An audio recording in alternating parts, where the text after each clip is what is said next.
émission bi yee waa Sénégal. ñu dalal sunu gan Nafi Diallo salaamaaleykum. maaleykum salaam Babacar. di ànd ak Alaaji Njóogu Jeen ci waxtaan wi. Nafi Diallo bokk ci comité directeur parti démocratique sénégalais. Laye Wade mi jiite PDS te nekk ca France tey waaj a ñëw alxamis ñibbi si Ndakaaru ci campagne beeg élection yi ñu dëgmal moom démb dañoo doon xaar ay kàddoom ba PDS confirmé ko waaye kàddu yu dégguñu ko déclaration bu muy def ci campagne beeg ci élection yi lu tax defu ko xam nga ko. waaw maa ngi lay nuyu di nuyu say auditeurs effectivement c'est que je pense que dafa am problème ci date bi parce que dañu wane interview bi au moment où il la faisait ñu ne kon tey 15 heures dina wax en fait c'est mardi c'est aujourd'hui que la diffusion devrait passer sur une chaîne concurrente à la vôtre. lu tax loolu nag yéen tam. non du ci ñun man je pense que certains ont dû poster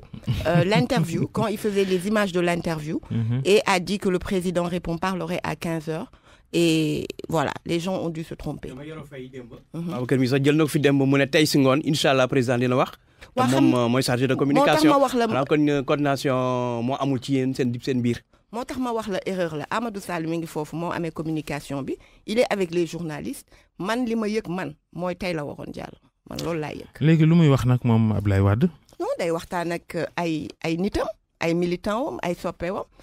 annoncer également son retour toog wax lan mooy nekk mot d'ordre parce que jusqu'à ce jour gis nañ ay yu génn ci interview bi c'est-à-dire le président Wade est resté dans la ligne du parti que nous avons défendu depuis plus d'1 an. maanaam élection yi lu mu cay wax day njortu nga danaan wooteel leen diw mbaa diwam. absolument pas ça c'est catégorique je suis formelle. Je suis formelle. du joxe benn consigne. non même moom wax na ko nee na pas de consigne. ñàkkul ngeen gis ñoom Oumar Sarr ñëkk nañ dem ñoom Decroix ku dem loolu la wax ni que man moom parti li ma mës a wax laay wax élection du am man bokk je vais m'opposer à la tenue des élections suñu sama candidat bu bokkul yeneen candidat ñu recalé leen. sur des bases Ablaye Wade nan la mën a tere élection am Sénégal yéen itam. waaw ma yeggali sur des bases yoo xamante ni juridiquement rien n'empêche la candidature de Karim nous l'avons prouvé avec des juristes n'empêche la candidature de Khalifa et les recalés également personne n'a une visibilité aujourd'hui sur comment ont été recalés les candidats donc moom li mu gëm mooy lutte bu mu defoon pendant 26 ans dafa nax saay et que tey jii dañ ko bëgg yóbbuwaat ci li daan am dans les années 80 des non-élections. léegi wax leen nu ngeen di fexe élection du am Sénégal. loolu moom xam nga moom bu ñëwee dina ko wax ndax mooy suñu secrétaire général national man bu ma la ko waxee xam nga du ma la wax lu wóor damay toog kon ci rajo bi ëllëg nga invité waat ma ne ma yaa fi waxoon lii en tout cas ce qu'il faut retenir que moom il s'oppose à la tenue de l'élection présidentielle dans ces conditions-là c'est très clair. mais moom alxamis jeudi gannaaw suba muy ñëw mardi muy wax lan moo ko fi jar mënul bàyyi ba ñëw rek wax bu fekkee ne du loo xamante ne lu urgent la wala lu soxal nit ñi trop lu tax ba xaarul ba alxamis bu ñëwee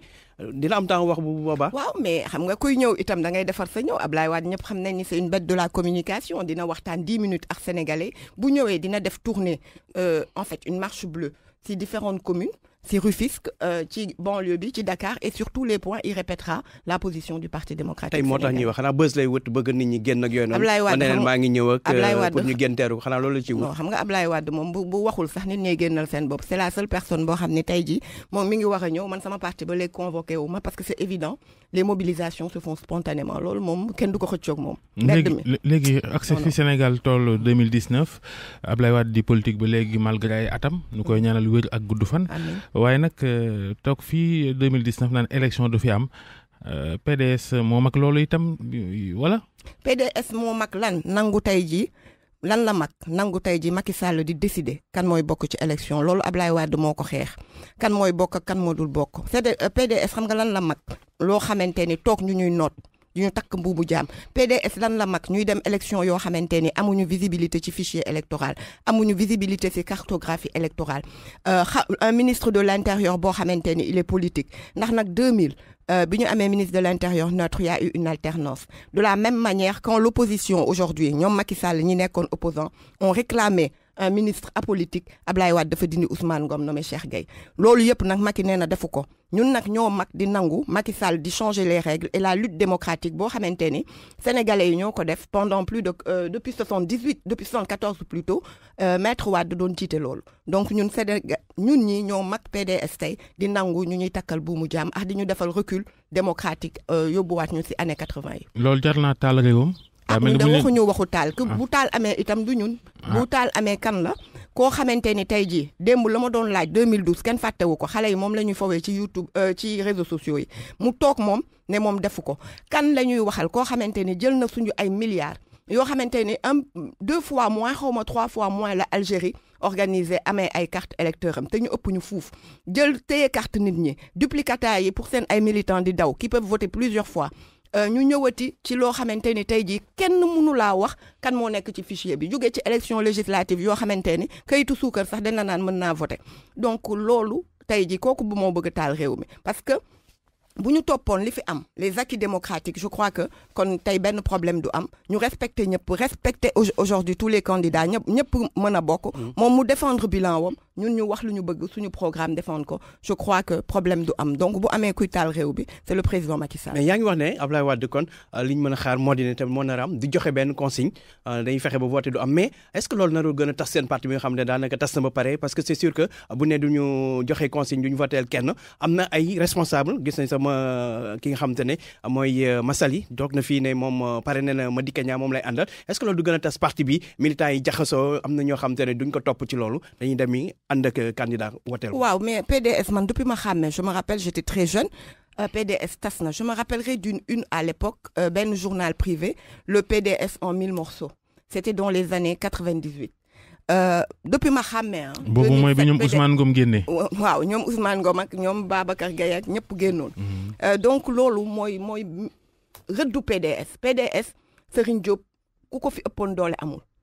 dem na. ñu ne PDS tas na il est parti avec une partie du PDS de la même manière ñeneen ak ñeneen Boubacar Sall ñu bëre cité nañ leen fi ay départ yoo xamante ni ça n'a pas empêché le PDS d'arriver au pouvoir ça n'a pas empêché de rester au pouvoir pendant 12 ans tey jii bi ñu daanook léegi vous avez vu beaucoup de nouvelles têtes beaucoup aujourd'hui de ressources humaines man mii di wax Médina bi lay parti bi wàññeeku na nag. non même boo xoolee chiffres yi c'est pas ce que disent les chiffres même man mii boo xoolee nga xamante ni xëy na boog maa gën a ñàkk njëriñ ci PDS Médina lay milité quand j'arrivais nous avions 2000 voix à la Médina lors des législatives passées malgré sàcc beeg li fi am yëpp j'ai doublé le score j'ai eu plus de 4500 voix. coalition la woon du PDS rek. ba tey bu dee wattu man la ñu investiroon bu dee wattu la ñu àndee. j'ai eu plus de 4500 voix on a doublé le score du PDS à la Médina qui est la commune où on est le plus faible et le travail continue te maa ci gën a ndaw xanaa xam ngeen Ousmane Diop bu banlieue bi koo xamante ni 30 quarts da koy taxawal gis ngeen nu mu yóbbu départemental 35 voix la ñële rawee Benno Bokk Yaakaar ñeneen ak ñeneen yaa ngi leen di dégg mouvement Karim président ñoom Amina Sakho indi nañ 8000 parrains man kese sans mes responsables ñu may àndal di liggéey ak responsable mouvement yóbbul naa sama parti 575 parrain pratiquement te bougé wu ma j'étais en campagne donc loolu moo lay wan ni PDS mi ngi dund li Ablaye Wade di wax train la bu ñuy wàccee ñu bëri dinañ yëg. ñu ànd bokk train bi. waaye toog ne du ngeen joxe consigne de vote du ngeen voteel kenn tam te am njaboot gu bokk ci yéen naam fàq nañ mel ni Idrissa Seck Madické Niang loolu tam du yàq. mais Babacar dafa am loo xamante ni ku am seetlu ñun sax la ñu waroon gën a tey jii je pense que presse bi foofu am na loo xamante ni defu ko rappel muy rôle am ndax ñun dañu toog ànd ñun yàgg nañ tenir suñu première fois bi ñu waxee ni duñu dem ci élection boo xamante ni fichier bi Macky Sall c'était après les législatives deuxième après ñu ne ñun suñu boolewul suñu boolewuñu candidat yëpp duñu bokk waaye ñoom ñëpp àndoon front de résistance nationale ngeen jot déclaration yéen bu ñu ne ils vont être solidaires des recalés tous les recalés du parrainage et également les recaler d'une autre manière mais 2 jours ngeen ci teg mu mel ni mercato moo ubbi donc pourquoi est-ce que vous ne demandez pas vous de la presse qu'est-ce que ces candidats font de la déclaration commune qui parlait de solidarité et de soutenir ensemble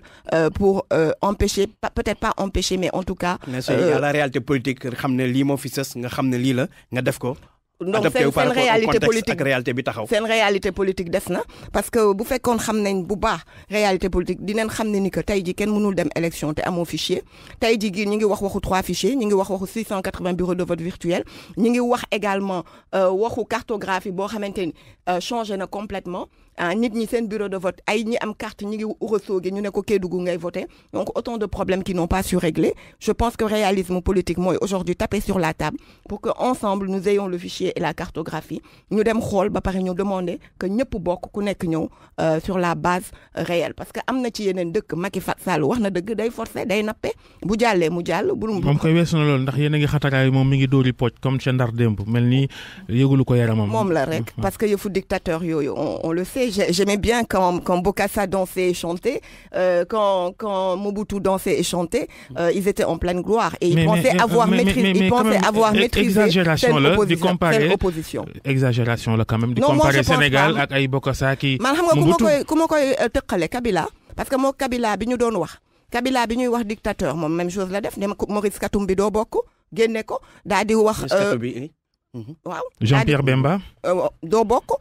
tous les moyens étaient bons pour lui pour rester au pouvoir donc encore ça je me demande si je n'insulte pas Mobutu et Bokassa moi je le compare à Kabila. Nafi Diallo membre comité directeur du Parti démocratique sénégalais mooy sunu gan ci RFM matin tey 7h53 Laye Wade kon ñu ngi koy xaar alxamis ca ngoon gis nañ seen communiqué bi ngeen ni sax bu nit ñi ñëw fële aéroport Blaise Diagne bu 3h jotee bu ñu fa ñëw di ko fa teertu nañ ko xaar Tëngéej ak Pikine ak ñoom seen yaakaar nga ni teertu bi ñu ko fi teertu woon ba mu fi gëjee ba ñëw aéroport Senghor VDN bi fees dell ba permanence PDS loolu yaakaar ngeen koom lu ko raw ñu ngi xaar lu ko raw moo tax sax ñun bëgguñu mu nekk point de départ bi nekk aéroport pour ne pas gêner les usagers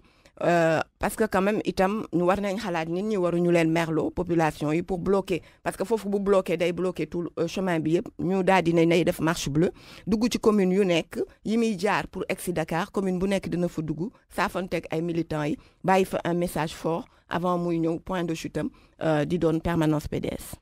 mais ñàkk joxe consigne boobu parce que tubaab day wax ne ne pas choisir c'est choisir xam na ne opposition bi jamono ji 4 candidats yëpp yi jàkkaarloo Macky Sall seen mbébét mooy jële fi Macky Sall est-ce que tey jii lu fekk ngeen banque seen loxo jàppalewu leen kenn ci candidat opposition bi dina xëy na Macky Sall ngeen di dooleel parce que tamit ne pas choisir comme ni ñu ko am na ñu koy wax ne PDS Wade day diil ak Macky sax faf waaw loolu ñun yàgg nañ ko dégg xam nga nag itam yëpp nit paasewul nga jël ko toroxal ko toog ba nga benn moment amatul sax loo xamante ni mi ngi koy dundee tere ko salaire am ba ay say nawle président ñoo ci jàpp toroxal benn doom bi mu am tëj ko 3 ans et demi koo xam ne ay yaayam dellu na ginnaaw nga amee 3 petites filles kooku nga toog tey tëj ay tous ces militantes 72 militants du PDS kooku nga bëgg taxaw tey ne ni que day dil waxu naxa sa kandang la ak waxu soxor mais ma bëgg wax ni ñooñu laay laaj man ma question que je pose aux candidats parce que c'est ce que je dis depuis toujours est-ce que de faciliter la tâche à Macky Sall qui a besoin de crédibiliser une élection présidentielle déjà fraudée déjà préfabriquée boo xamante ni les chiffres sont connus parce qu'on a vu même des gens parmi eux lancer des chiffres te saa yu ñu ko fi waxee noonu la amee ba ñu ko waxee référendum noonu la amee ba ñu ko waxee législative noonu la amee bi ñu nee 5 candidats la ñuy am 5 candidats la ñu am bu ñu génnee nag ay fuite ay chiffres génn dañ ko war a gëm fu nekk ñu taxaw ne 54% wala 52% donc mën nañ leen gëm pour ñun on est convaincu. am na ñu gëm ni tamit ne bu ngeen mandoo ci élection yi c'est parce que da ngeen bëgg Macky Sall gagné ndax bu gagné benn mandat képp lay def xëy na yéen 2024 bu ngeen sampee candidat mu mën a jàll waaye keneen ku falu mën naa def ñaari mandat am na ñu ni calcul boobu ngeen def. non xam nga loolu day fekk su fekkoon da nga ni man damay bank sama loxo. damay def boycott direct ñun waxuñu loolu nous on est dans la mentalité de résister et de créer aujourd'hui je l'avais dit sur une chaîne télé nous battre lu ñu am jël dinañ xeex nag parce que ñun du ñu croiser les bras Ablaye Wade ñu yar bu ñu xeexul woon xëy na duñ mës a toog falu dinañ xeex pour que lan ñu am Macky Sall nommé un gouvernement de transition qui va mettre à plat tout ce qui concerne les élections ñu daal di ñëpp ñëw mën a bokk transition loolu kañ la fi mu toll nii de campagne la nekk te 24 février élection loolu kañ la pour kañ la loolu gis nañ dëkk yoo xamante ni en 2 jours la am ça dépend de notre yaakaar ngeen mën ngeen loolu yéen buñ ko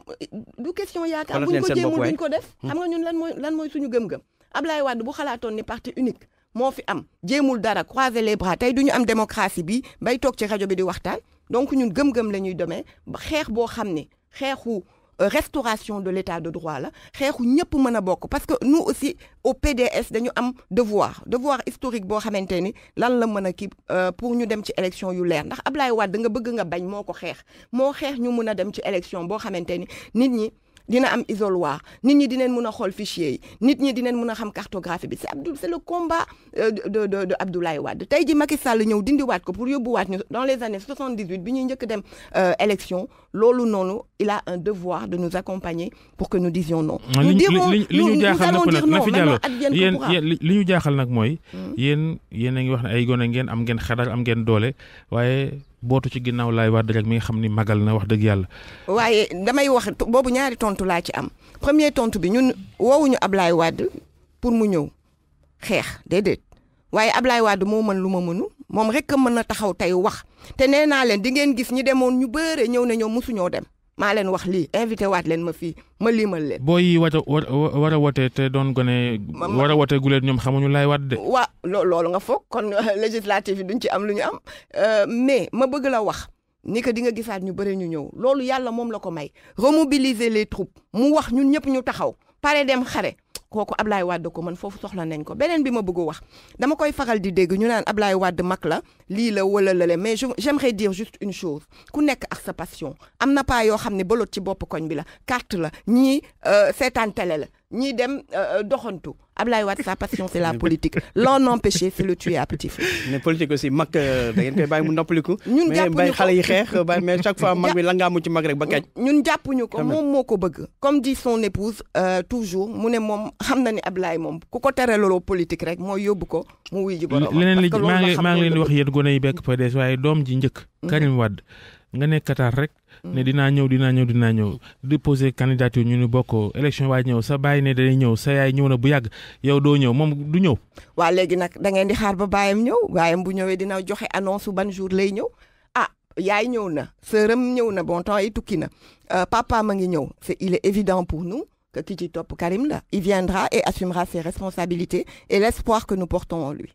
jërëjëf Nafi Diallo. merci jërëjëf El Hadj Ndiogou Diène Nafi Diallo bokk ci comité directeur parti démocratique sénégalais parti bi nga xam ni Ablaye Wade moom mooy secrétaire général national bi jaajëf mbokk yi ci ànd bi ngeen àndoon ak ñun ci 6 heures ba léegi mu nekkoon RFM matin. Vous avez besoin de